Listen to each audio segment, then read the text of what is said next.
accepting. সময়ের চক্র আজ প্রমাণ করে দিয়েছে যে মধ্যপ্রাচ্যের জলসীমায় আমেরিকার একচ্ছত্র আধিপত্যের দিন শেষ হয়ে এসেছে। পরাশক্তি আমেরিকা এতদিন ছোট ছোট দেশগুলোর উপর বোমা বর্ষণ করেছে, কিন্তু আজ পারস্যের মাটিতে পা রাখতেই তাদের নিজেদের সমরাস্ত্রের সলিল সমাধি ঘটেছে। বিশ্ব আকাশ প্রতিরক্ষা ও সমরাস্ত্রের ইতিহাসে আজ এক প্রলয়ঙ্করী ও বৈপ্লবিক মোড় ঘটে গেছে। এতদিন পর্যন্ত ইসরায়েলি সেনাবাহিনী তাদের আকাশ সুরক্ষায় যে বিখ্যাত আয়রন ডোম ব্যবহার করত, তার একটি মাত্র তামির ইন্টারসেপ্টর মিসাইল ফায়ার করতেই খরচ হতো প্রায় 50,000 মার্কিন ডলার। ঝাঁকে ঝাঁকে ড্রোন বা রকেট হামলা হলে এই বিপুল পরিমাণ খরচ ইসরায়েলের রাজকোষকে দেউলিয়া বানিয়ে ছাড়ত।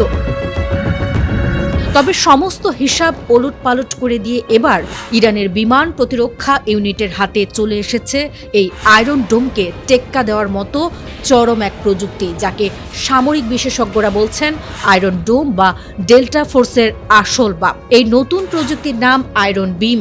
যেখানে ইসরায়েল $50,000 ফিজিক্যাল মিসাইল ছুড়ত, সেখানে ইরান এখন মাত্র $3.50 অর্থাৎ $3.5 বিদ্যুৎ খরচ করে আকাশেই গলিয়ে দেবে শত্রুপক্ষের যে কোনো আধুনিক যুদ্ধ বিমান। 100 কিলোওয়াট উচ্চ শক্তির এই লেজার রশ্মি কোনো সাধারণ কাইনেটিক মিসাইল ফায়ার করে না। এটি সম্পূর্ণ নিঃশব্দে এবং রাডারের চোখ ফাঁকি দিয়ে একটি অদৃশ্য আলোক রশ্মি ছুড়ে দেয়, যা আকাশে থাকা যে কোনো ফাইটার জেট বা ড্রোনকে সুপারহিট করে 1 সেকেন্ডের মধ্যে গলিয়ে ছাই করে দিতে সক্ষম।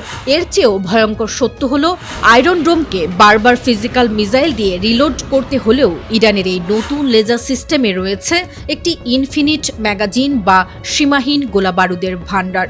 অর্থাৎ বাংকারে যতক্ষণ পর্যন্ত একটি স্থায়ী বিদ্যুৎ সংযোগ সচল থাকবে, ততক্ষণ পর্যন্ত এটি বিরতিহীনভাবে হাজার হাজার রাউন্ড লেজার ফায়ার করে যে কোনো জায়ান্ট যুদ্ধ বিমানকে মাঝ আকাশেই ধূলিসাৎ করে দিতে পারবে।